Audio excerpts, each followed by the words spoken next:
சென்னை தாம்பரம் ரயில் நிலையத்தில் பறிமுதல் செய்யப்பட்ட 4 கோடி ரூபாய் திரு நயினார் நாகேந்திரனுக்கு சொந்தமானது என்று தொடரப்பட்ட வழக்கில் இன்று தாம்பரம் காவல் நிலையத்தில் ஆஜராக சம்மன் அனுப்பப்பட்டிருந்த நிலையில் 10 நாள் அவகாசம் கேட்டு திரு நயினார் நாகேந்திரன் கடிதம் எழுதியிருக்கிறார். இது பற்றிய கூடுதல் தகவல்களை எமது செய்தியாளர் சுரேஷ் விவரிக்க கேட்போம். முழு விவரங்கள் என்ன சுரேஷ்?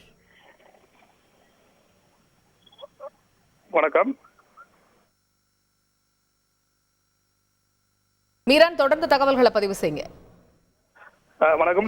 நெல்லை எக்ஸ்பிரஸ் ரயிலானது கடந்த 6ஆம் தேதி நெல்லை எக்ஸ்பிரஸ் ரயில் சென்னை எழும்பூரிலிருந்து நெல்லைக்கு புறப்படும் பொழுது தாம்பரம் ரயில் நிலையத்தில் தேர்தல் பறக்கும் படையினரால் 4 கோடி ரூபாய் பணமானது பறிமுதல் செய்யப்பட்டது.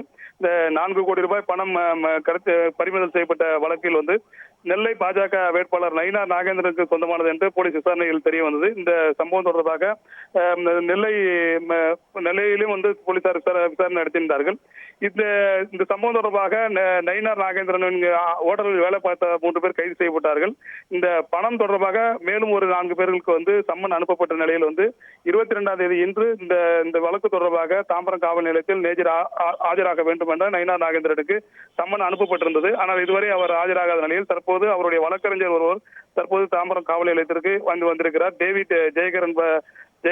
ஜெயகர் டேவிட் என்ற வழக்கறிஞர் ஒருவர் நயினார் நாகேந்திரன் சார்பாக தாம்பரம் காவல் நிலையத்திற்கு தற்போது வந்திருக்கிறார். அவர் சொந்த காரணங்களுக்கு காரணமாக 10 நாட்கள் கால அவகாசம் வேண்டும் என்று அவர் ஒரு கடிதத்தை தாம்பரம் காவல் ஆய்வாளர் பாலமுரளி சுந்தரத்திடம் அளித்தார்.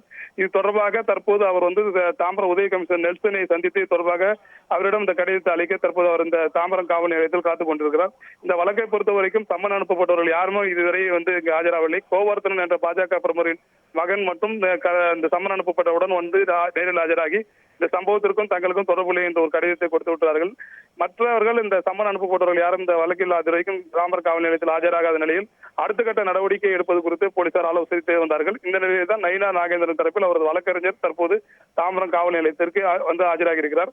இந்த வழக்கை பொறுத்த வரைக்கும் 4 கோடி ரூபாய் பணம் கைப்பற்றப்பட்டு வருமான வரித்துறையிடம் ஒப்படைக்கப்பட்டிருக்கிறது.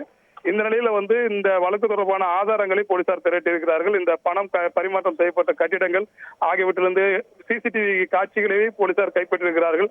அதுபோல அந்த கட்டிடங்களிலிருந்து எந்த காரில் அந்த பணம் கொண்டு செல்லப்பட்டது போன்ற ஆதாரங்களை எல்லாம் போலீசார் திரட்டியிருக்கிறார்கள். இந்த வழக்கை பொறுத்த வரைக்கும் வலுவாக போலீசாரிடம் பல ஆதாரங்கள் இருக்கின்ற நிலையில் தற்போது நயினார் நாகேந்திரன் இந்த வழக்கு தொடர்பாக சம்மன் அனுப்பியும் ஆஜராகாமல் அவருடைய வழக்கறிஞர் கால அவகாசம் கேட்டிருப்பது குறிப்பிடத்தக்கது.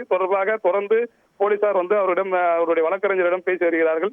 இந்த உதவி கமிஷனர் நெல்சன் வந்த பிறகு தொடர்பாக அடுத்த கட்ட முடிவு எடுக்கப்படும் என்று போலீஸ் தரப்பில் தெரிவிக்கப்பட்டுள்ளது. விரிவான விவரங்களை வழங்கியமைக்க நன்றி மீரான். செய்திகளை உடனுக்குடன் தெரிந்து கொள்ள உடனே சப்ஸ்கிரைப் பண்ணுங்க.